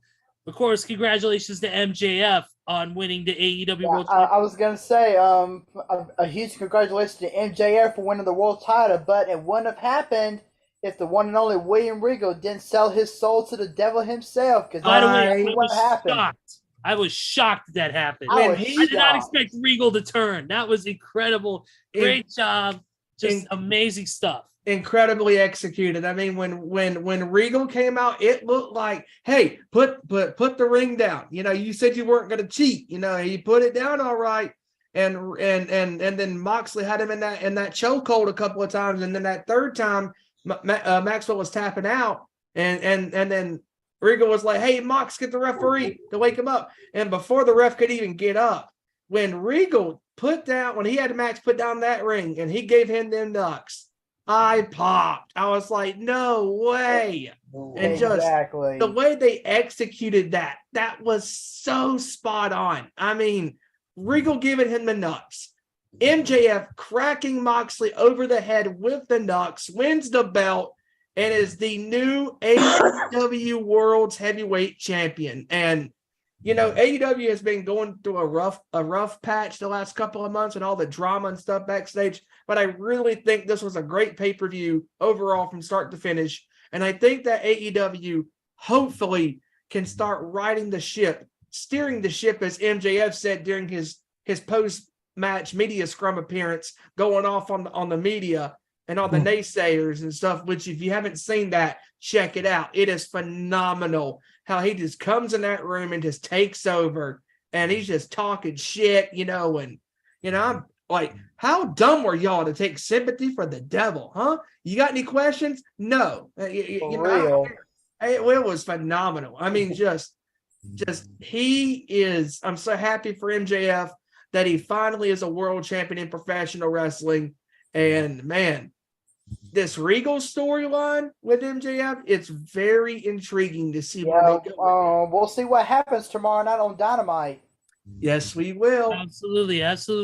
And you can also check out The Nation's Corner this Saturday, 7 p.m. Eastern, 6 Central, 4 p.m. Pacific, as Tony Justice, Deb Housen, Mongrovian Mike, and whoever decides to step in as the fourth host to help out and host this Saturday's show, talking about Full Gear from this past weekend, and WWE Survivor Series is this Saturday.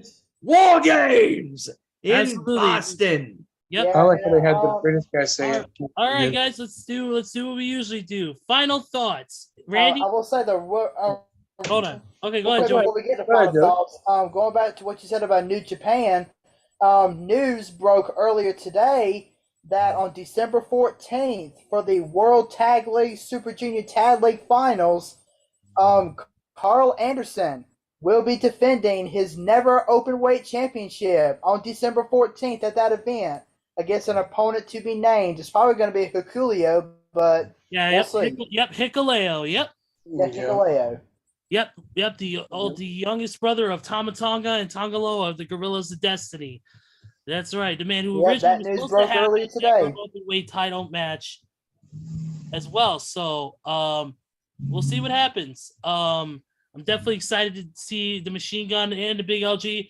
And I don't know if this is just teasing or if it's just them being who they are.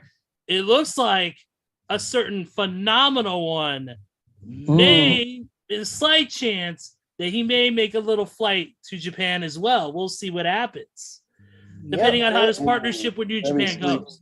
But it's going to be too sweet, though, if it happens. Yep, it's going to be too sweet. Absolutely. Final thoughts, gents. Randy, you're up. Oh, I'm too sweet in the camera. I'm sorry. Yeah, great show tonight from you guys, or being with you guys on this show. I missed last week. I missed being on here, and just good analysis. And I hope everyone has a great and safe holiday this Thursday, Thanksgiving, and this whole next weekend. And we'll see everybody next week, and stay safe. And as always, thanks for having me. Yep, real quick, definitely want to say to everybody out there, have a happy and safe Thanksgiving. For those who don't unfortunately have loved ones on Thanksgiving this year, have a great time. Remember them, but also enjoy the time with your family. Enjoy the time with with your friends, whatever you're doing.